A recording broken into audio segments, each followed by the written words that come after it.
I want to encourage you, if you didn't get a bulletin and you'd like to grab one, there's some sermon notes in the bulletin on that back table. You can feel free to take a look at that this morning. And I want to jump into our sermon for this morning. And we've been in this series over the past couple weeks called Pathways to Growth. And it's a series, as we've talked about, it's a series where we're looking at 8 specific pathways of growing and being in the world. And I say that intentionally, like growing in our faith as a follower of Jesus, which actually results in us being certain people, acting in a certain way, exhibiting a certain lifestyle. And we want to be following after Jesus, obviously. We want to be looking at his life and his teachings. And this book, the series Pathways to Growth, is based on this really ancient book by Thomas à Kempis that was written 400 years ago, called The Imitation of Christ. And in this book, he outlines several different pathways of growth in our discipleship, in our modeling our life after Jesus. How do we become more increasingly looking like Jesus and being transformed by Jesus? And so as we follow these pathways to growth, what we're going to find is that we're going to increase in our love for God, and we're going to increase in our love for our neighbor, and it's going to lead us as individuals to experience this eternal life that Jesus came to give. I think it's in John 17:3. Jesus said, I have come to give them life and give it to them abundantly. There's this idea that Jesus desires for us to experience eternal life now. And it's not just something that happens when we die, right? It's something that we are invited to live into in our day-to-day experiences. And so these pathways to growth help us in the development of that way of being in the world. So the third pathway, we've done 2 pathways previous.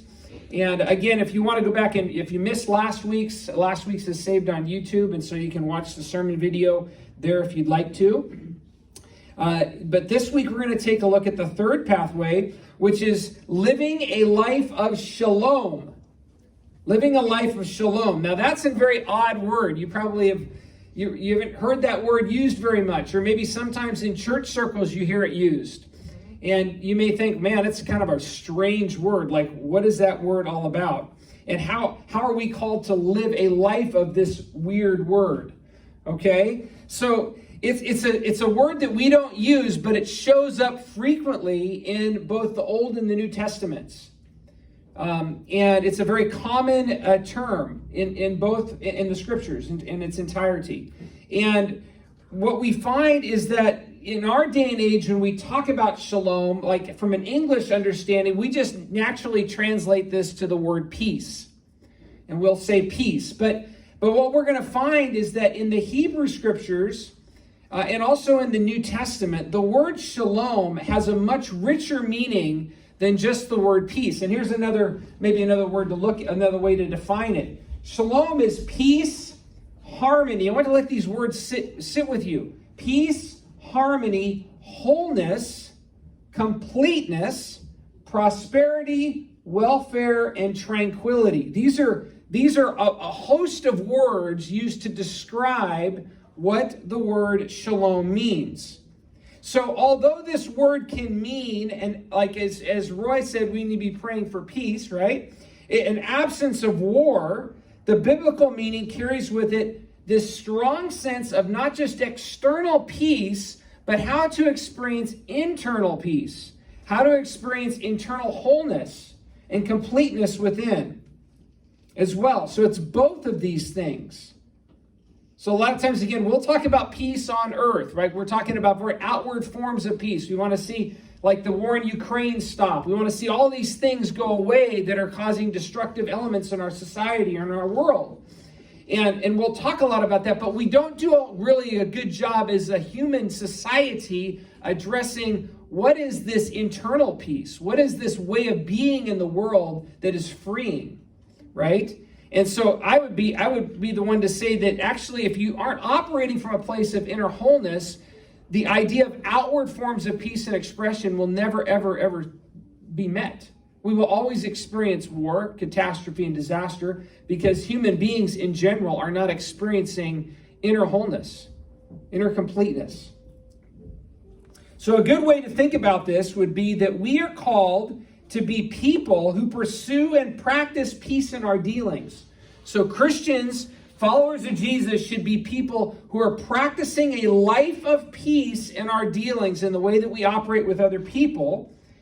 But we are also called to be people who are living lives of inner peace and wholeness. So not just that we're practically practicing it, but that we're experiencing it in an inward fashion as well. So according to our sermon this morning, one of our pathways to growth in our Christ likeness, to look and live more like Jesus, is learning to live a life of shalom.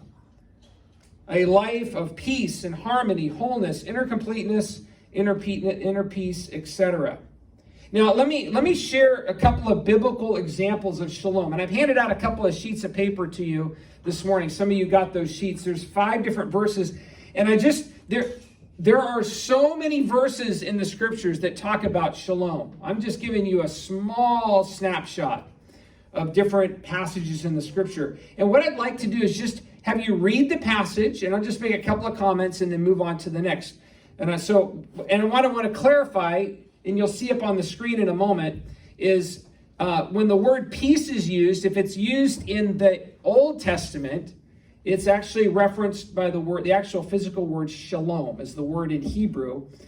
In the Greek, when you read it in the New Testament, the word is, I have it down here, it's erin. So the word is erin, which is the Greek translation or the Greek iteration of the word shalom. It has the same meaning, okay? So when you see peace, I want you to think about not just this idea of like outward peace, like let there be peace on earth, the idea, this concept, this vague concept, but think about this outward expression of peace and this inner expression of peace, okay? So who has Isaiah 26:3? Cheryl, could you read that for us? You will keep in perfect peace those whose minds are steadfast because they trust in you. Okay, so here's that first verse, right? You will keep in perfect shalom those whose minds are steadfast because they trust in you. So again, this understanding of shalom is dealing with this inner peace and this wholeness that we're talking about. As we live a life of trust in God and we set our minds on living and embodying God's kingdom in the world, we experience peace. The Spirit of God provides us with God's peace and His presence. So this is very much geared towards this inner completeness concept of peace that we just talked about, okay? The next one is Isaiah 32:17. Who has that one? Gene, was that one yours? Do you have Isaiah 32:17? Yes. Okay. The fruit, did you want me to read it? Yeah, go ahead and read it. Okay. Yeah. Isaiah 32:17. The fruit of that righteousness will be peace. Its effect will be quietness and confidence forever. Okay, thank you. This is an excellent verse because this verse blends both concepts of shalom together. So you see the fruit of that righteousness, right? So the fruit of that righteousness in reference to righteous ways of operation and living into the world. So as we embody and live God's kingdom out among the world, we are advocates of peace, of shalom. People experience shalom because of our activities and our actions. So that's a very outward expression of shalom. But it also says its effect will be quietness and confidence forever. So as we're engaged in actions of shalom, we experience a sense of inner wholeness and completeness. Okay, so this is the combination of those outward and inner understandings of what peace is all about. Take a look at this next one. This was a verse that we looked at last week as well. Galatians 5:22 and 23. I think, Gene, you may have that one. But the fruit of the Spirit is love, joy, peace, patience, kindness, goodness, faithfulness, gentleness, and self-control. Thank you, Gene. So again, we looked at this verse last week as we were talking about cultivating a life of virtue. Again, here, this is a New Testament verse, right? So it's related, it has the Greek term in here, which is erin, but so I kind of have highlighted that. Same word and same concept, same idea behind the word shalom. But here what we're seeing is that these are the fruits that the Spirit develops in our lives.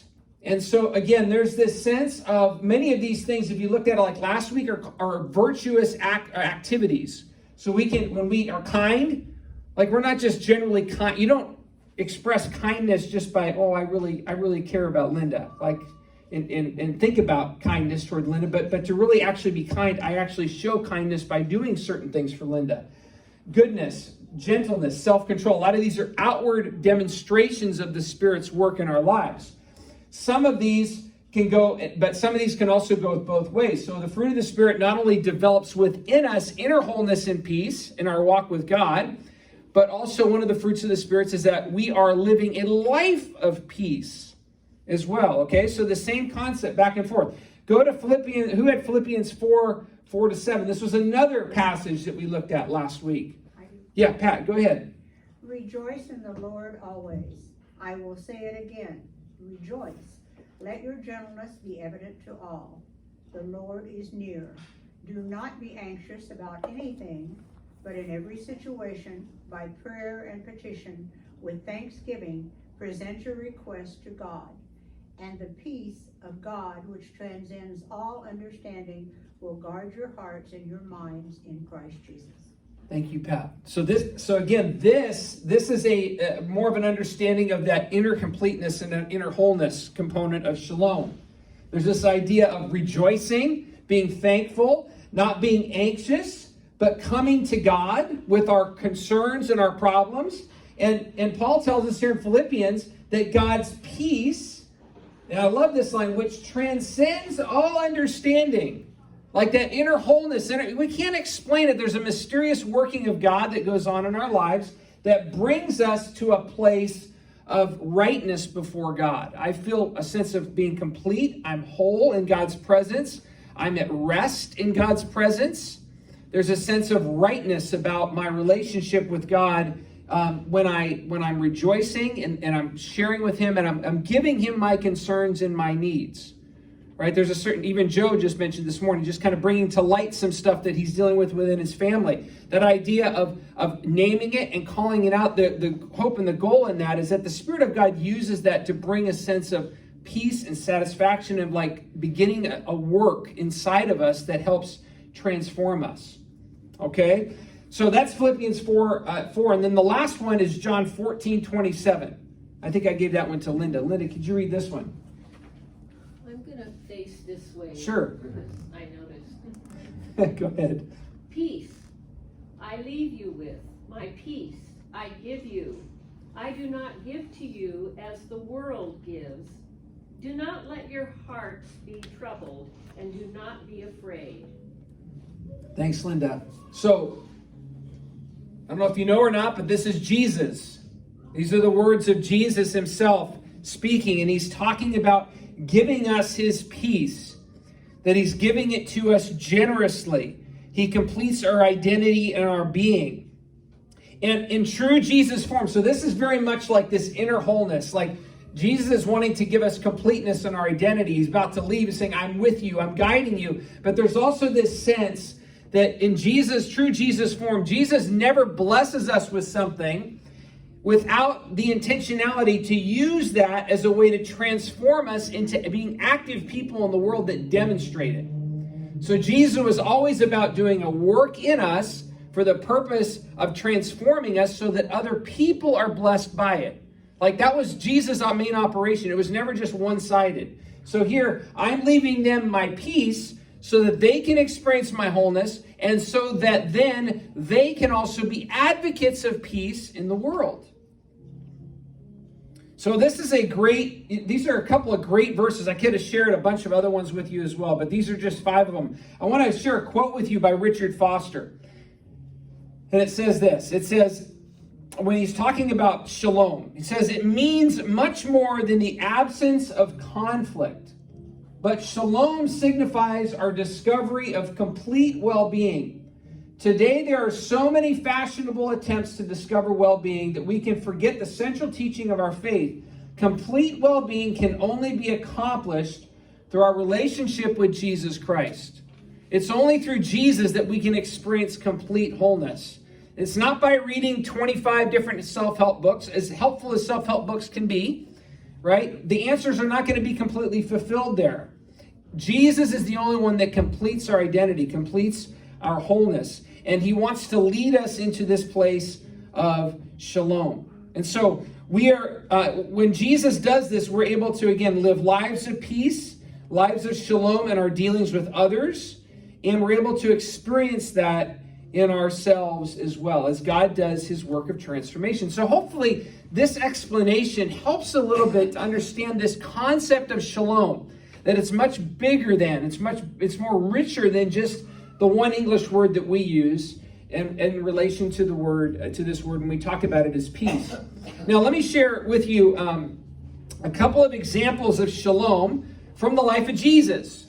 Because it's always good to look at Jesus. Jesus has tons of great, obviously, examples of what this looks like in his life. So I'm going to show a series of pictures that are going to come up on the screen as well. So the first one is when Jesus is an agent. So I'm going to share with you two different times, like one when Jesus is an agent of shalom, meaning he's an advocate for peace in the world in some way.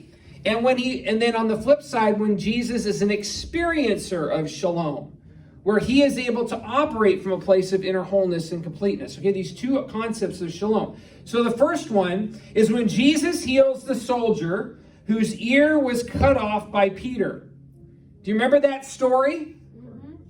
You know, he's in the garden, he's about to be taken away, and the Roman soldiers come to get him. This is the night he's going to be flogged and crucified. And Peter, zealous Peter takes out his sword and he strikes off one of the guards' ears, cuts the guy's ear off. This is a picture from the movie The Passion of the Christ. And this is the soldier here. And you can see Jesus in this picture is reattaching this. He picked up this guy's bloody ear off the ground, put it up against his head, and healed this soldier. Could you imagine being that soldier and experiencing that healing? It's like, what in the world just happened to me? Got my ear cut off, and then this dude just puts it back on. But Jesus is an agent of shalom in this situation. Jesus de-escalates conflict. He rebukes Peter's response. He actually tells Peter, dude, you're in the wrong here. What are you doing? Put away the sword. There's even one passage that says, man, if you live by the sword, you're going to die by the sword. You want to continue that way of operation, you're going to be killed that way. It's going to destroy you. Much the same reason why Jesus says, don't judge others, or you too will be judged. It's not an indictment that God is looking to see. If you judge other people, God says, well, I'm going to judge you, and in response to that, to get back at you. Jesus' teaching in that passage is basically saying, when you are a judger of others, you open yourselves up to the judgment of other people. You get what what you've dished out comes back to you tenfold. And that's that same concept here with Peter. Dude, put the sword away. So Jesus de-escalates conflict. He actually advocates peace. He moves towards peace by healing this man's ear. Or think about Jesus and the woman caught in adultery. He cares for her in this place. He brings peace to her. She's on the verge of being stoned to death and killed. And so he actually de-escalates that conflict. They're all standing around with stones, wanting to kill her. Jesus is an advocate for peace. He writes on the ground. He actually says something. And all the guys that are standing in that circle drop their stones and they walk away. So he was an advocate and an emancipator, I guess you could say in some ways, towards the liberation of this woman. Caring for this woman, dispelling conflict, and being a proponent of peace for her. And he also, in this process, by doing that, actually begins to move her towards experiencing inner shalom. She's now starting to experience the love and the grace of God internally, which is bringing her to peace. Now let's talk about a couple of other stories where Jesus is an experiencer of personal shalom for himself. So when Jesus is questioned by Pilate, but he says nothing. The accusations are lies, but he does not need to defend himself. Do you remember? I don't know if you remember that scene, but it's like, Pilate's like, don't you have anything to say for yourself? How are you going to respond to these requests? Pilate's like, dude, help me out a little bit here. Like, I'm trying to get you off the hook. Like, say something, justify yourself. And Jesus says nothing. I mean, how many of us could do that? Think about that. If you were standing in a court of law, or you were standing somewhere and somebody stood up And they started to make all of these accusations about you that were wrong. And they were slandering your name among other people. So at the very best, you could probably find a way to keep quiet. I'm not going to talk. I'm not going to say anything. But let's be real, right? Every single one of us probably in the room internally is going to be in turmoil. We're going to be screaming inside like, that is so wrong. Like, that's not me. Don't stop saying that. You know, how can I change this situation? My identity is being thrown under the bus right now. In this situation here, Jesus does not need to communicate. He does not need to respond. He does not need to defend himself. Where does that come from? It comes from this place of completeness and wholeness. I don't have to justify myself to you. And he's not saying that mean-spiritedly or in arrogance or out of like condescending. He's like, I don't need to make a comment here. What I'm going to say is not going to change the situation. And my identity is not wrapped up in these bad accusations. I know who God made me to be. I know who I am. I'm accepted and loved by my Father. How about when Jesus is mocked by the guards and he's crucified and he prays for his executioners? I was talking with our board a couple weeks ago, I think it was, but I don't know if you've seen the movie, The Passion of the Christ. Okay, it's a pretty graphic, pretty brutal movie. If you've seen it, it's the Mel Gibson movie that came out 10, 12 years ago now, maybe longer. But Jim Caviezel plays Jesus in this movie. And one of the most powerful scenes for me in that movie, and I'm not going to show it to you because it's too graphic. You know, not everybody can muster it probably. But there's this scene where Jesus is laying on the ground. They've placed him on the cross. And they're stretching out his arms in order to crucify him. And he's in agony and he is in pain. And instead of calling down fire from heaven to kind of destroy the people trying to kill him, instead of pleading necessarily in that moment with God to why are you doing this to me? There's this beautiful scene where Jim Caviezel's looking up at heaven. And he's looking at these guys that are hammering his hands into the cross. And in agony and pain, and in torture and in weeping, he prays for his executioners. He says, Father, do not hold this against them. Can you imagine that? How can anybody do? I wouldn't be thinking about that. I'd be thinking about, Jesus, get me out of this. Or could you kill me now? Because I don't want to experience any more torture. But Jesus, overwhelmed by love, you can see overwhelmed with a sense of inner wholeness and completeness in his identity as a son of his Father, is able to look through and say, it's not about my pain, not about my struggle right now. It's about these gentlemen who think that they're doing the Jewish people a favor by killing me, or that they're propagating the Roman government and making it stronger by doing this action in an inhumane way, whatever it may be. He's more concerned about these guys than anything else. And he prays for their healing, or for their forgiveness, you could say. So Jesus models being an agent of shalom, and Jesus models being an experiencer of shalom in himself. Now, I wanted to share something with you this morning, too, about an experience I had this week. Oh, no. Somebody from my family just said, oh, no. It's probably my daughter. No, it was my wife. Okay. So, I had this experience this week where I did mention this to my wife, but I had the class, and I've talked about this a couple of times in the past, but I had the classic person on their phone thing in the car. Okay, we've all had that somebody on their phone not paying attention thing go on in the car when they're driving. So I'm over at the Lucky Shopping Center where pizza is, and there's Five Guys and Chipotle over there, if you know that area over at Camden Park area. And I was getting my coffee in the morning. Anyway, I'm coming out and I'm in the parking lot, and this lady drives by me in front of Lucky's, and I'm coming out from one of the side parking lot areas. And I'm watching her, she drive by, she's actually on her phone is like this as she's moving forward, right? And she's looking at her phone as she's driving by. And so and she didn't notice me. And normally if you drive by and a car comes up, like you're going to just at least look and make sure they don't hit you. Well, she wasn't even aware that I was coming, which was fine because I stopped and I wasn't going to hit her. But she went along, and then right in front of Pizza My Heart, she turned left. And that's another drive area and then parking down there. And so she turned left, and no sooner than she turned left and got into Pizza My Heart, she just stopped right in the middle of the drive path. And I was behind her because that's how I exit that area to kind of get back on Lee to come down to the church, or get on Union to come down to the church. And so she just stopped right there in the middle of the road, or middle of the parking drive area. And so I just did a couple of gentle taps on my horn, just you know. And I'm looking at her in the rear and behind her, from behind her, and she throws her arms up.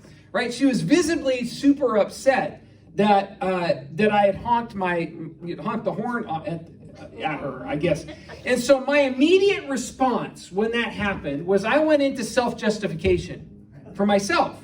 I went into a place of I literally out loud in the car, I said, well, don't honk at me. You're the one stopped in the middle of the drive area. That's what I'm saying. And no sooner had I communicated that, she pulled into a parking spot and she stopped and then finished what she was doing, and I just kept going. But no sooner had I had those thoughts that the Holy Spirit talked to me in that moment and said, Darren, you don't know the whole story. You don't know what that woman has gone through this morning already. And maybe she doesn't feel like she can get a break. She's trying to deal with something that's important. Maybe she shouldn't be doing it while she's driving on her phone, but she is overwhelmed by whatever she's experiencing. And don't interpret maybe your little tap of the horn and her response. Your identity doesn't need to be controlled by that. Instead, you need to think about what experiences is she having right now that you could be praying for. And it was in that moment that and I was like, wow, that's going to be a sermon illustration for my Sunday message, because it relates to my life in this particular situation. I could have been an advocate for a lack of peace, a lack of shalom, you could say, in that moment, because I could have I could have pulled up behind her. I could have, which I wouldn't have done, but I mean, I could have. Some people do this, pull up even next to her, roll down the window and start barking at her. Don't get all upset with me for, you're the person stopped in the middle of the street and whatever. And that could have, that would have escalated conflict. That would have been actually the antithesis of peace and shalom. It would have caused more problem in that context. So I could have done that, or I could have let that situation go, and I could have moved on, and I could have looked at the situation of what God was trying to teach me in that moment. So then it led me to being a place to be able to say, not only do I need to be more whole in a more interior way, in that I'm not controlled by the actions of other people. This is a lifelong work, friends. This is very hard. To live in a place where identity is so secured in who we are as a follower of Jesus that I don't need to justify myself, or I don't need to have how I feel about myself controlled by how other people think about me or the way that they respond to me. Jesus models this tons and tons and tons. He just does stuff. You're like, how in the world can you be at peace when such conflict is around you, when such attacks are happening on your character? And so for me, the beauty is to be able to experience the inner peace and the wholeness, to be able to look at that and say, instead of responding angrily because she was upset with me, instead, I can recognize in that moment, no, God is calling me to pray for her because she's experiencing challenges and pain that I don't know anything about. I have no idea. All I see is what I see on the surface. I'm assuming she's frustrated with me. But maybe she's not frustrated with me. Maybe she's frustrated with the whole situation that she can't get a break. And this dude behind her just honked twice at her to move. It's just like everybody in my life is telling me to move. Everybody in my life is giving me a hard time. I can't get a break anywhere right now. And we've all been there, haven't we? We just feel like the whole world's stacked against us. Sometimes we can use a little grace. Sometimes we can use a little love and compassion in our lives, right? So how do we continue to be advocates of that? It comes from places of experiencing inner wholeness and shalom in our spirits, based on what the work of the Spirit of God is doing in us, that leads to expressions of love and care for others. Again, Shalom, peace, harmony, wholeness, completeness, prosperity, welfare, tranquility. This is the biblical meaning of shalom.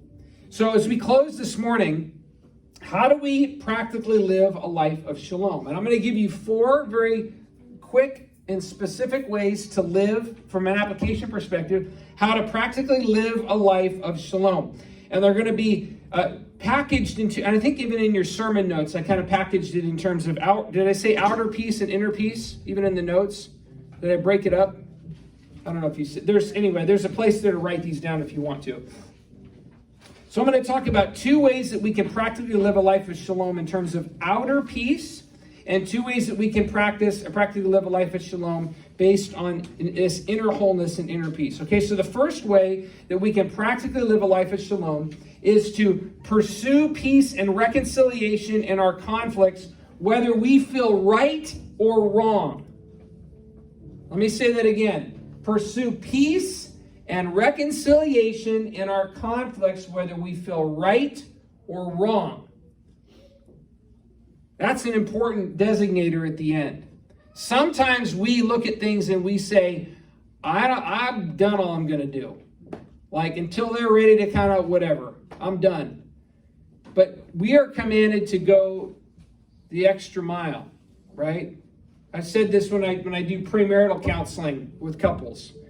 And, I still have to practice this in my own marriage, to be a person who doesn't just expect that I'm going to give 50% and Cheryl gives 50% to the marriage. No, we are called to give 100% to each other, right? It's not like if you do this, then I do that. It's like, no, I give myself completely in sacrificial servanthood at all times. So whether I feel right or wrong, I am pursuing peace. I am an agent of pursuing peace, whether you feel that you're right or wrong. So these are very important words for all of us, no matter if you're right or wrong, okay? These words are very important. I'm sorry. I'm sorry. That's an important word. I love you is an important word. I care about our relationship. Your relationship is important to me, and so I care about you. Is that your phone, Gene? I'm going to start dancing up here. So pursue peace and reconciliation in our conflicts, whether we feel right or wrong. Learn to say, I'm sorry. Learn to say more, I love you. Learn to say, I care about our relationship. Learn to be an advocate of those practices in our relationships, right? This hits all of us because none of us are exempt from conflict in this room. With family members, brothers, sisters, wives, fathers, daughters, dads, daughters, whatever designation, working relationship, we all experience conflict with each other. So we want to be a pursuer of peace and reconciliation. A second way that we can practically live a life of shalom is to speak encouraging words to others in order to foster value and wholeness for other people. Speak encouraging words to others in order to foster value and wholeness for other people. It's hard to be angry with somebody. It's hard for someone to be angry with you and to be in contentious relationship if you're the one that is continually encouraging. If you're the one that's continually looking to serve and to care and to love individuals around you. That's hard. It's hard for conflict to continue in those kind of ways because the relationship is becoming overwhelmed with the love of God in those contexts, right? So here's a couple of phrases and words that I wrote down here as I was thinking about encouraging words that we can communicate to one another that value wholeness for other people. Telling people how important they are. Like you're an amazing individual because X, Y, or Z. You're a beautiful person, both inside and out. You're wonderful. You are here's the one that's a super powerful phrase. You are a gift from God to me and to all of those around us. Do you realize that? Like every person in this room, you may not have had anybody tell you that recently, but I could look around to each face. I see everybody's face in this room. Everybody's face. You are a gift from God to this world. You are a gift. You are special. You are valuable. You are important to me. You are important to people around you. And whether they say it or not, they got working through their own garbage. But you are a gift. God has created you as a gift. And so communicating a value and appreciation towards those around us. So we can be advocates very practically of outer peace by pursuing peace in our relationships when there's conflict, and being proactive in being proponents of just spewing out, vomiting out encouragement to people around us. That's maybe a great way to think about it, not so much so. Sorry if you didn't feel very well recently, but that idea, just over the top, right? Just wanting to encourage, but obviously doing it like from the right heart, right? So we're not just like, oh, just lip service, like, oh, okay, you're a wonderful person. I don't really mean that, but Darren said I was supposed to say that. So, it's got to come from that spirit of like, yeah, I really do care about you. I really do think that you're important. Yeah, Joe. I have one for you in my life. It's on my vision board in my house. It's you are an original masterpiece. Yes. Because God created us as an original masterpiece of His reflection. The gift of God is another way to say somebody might like it for the prescribing of, it's just, there's nothing really to say against it. Yeah, that's a great image. That you are, if you didn't hear that on Zoom, you are an original masterpiece, like a piece of artwork. Unique, beautiful, wonderful. Let's take a look at there's these last two areas in terms of the inner peace. So we can practically live a life of shalom by staying connected to Jesus. And this is probably rehashed. If you've been with us since I've been here at Cambrian Park, I talk about this almost every Sunday in some context, right? So in some ways I apologize, other ways I don't, because it is so important to how we live our lives as followers of Jesus. Stay connected to Jesus, abide, and meditate on the scriptures that point us to our value and our belovedness. If you want to experience inner shalom, if you want to experience inner completeness and wholeness, the verses we read this morning, those are example. Meditate on those verses. Maybe some of those are short enough that you may say, I want to commit that verse to memory because I want it to be at the forefront of my thinking. I want to stay connected to Jesus. The more I stay connected to Jesus and aware of His presence, and I learn to live with Him throughout my day, the more His Spirit does this transforming work in me and through me and completes me inside. What's that famous line from Jerry Maguire where he was like, you complete me, It's not like that way, but in a certain sense, Jesus completes us as individuals. And then the last one, number 4. Ask Jesus to train your eyes and your heart to seek to love others first rather than to justify, correct, or change the situation. Ask Jesus to train your eyes and your heart to seek to love others first rather than to justify, correct, or change the situation. So many times in our relationships and our conversations with other people, a lot of times what we're attempting to do is to think about how I'm going to respond to that comment. How am I going to respond to that situation? If it was an attack on me in some way, I'm going to think about some way to kind of like turn the table back and say, well, you did this.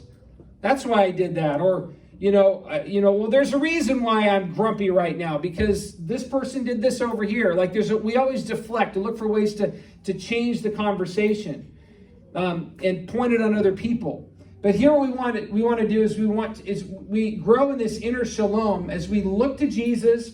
We ask Him to say, Jesus, help me to think primarily about others first, to love others first, to listen more than to be heard.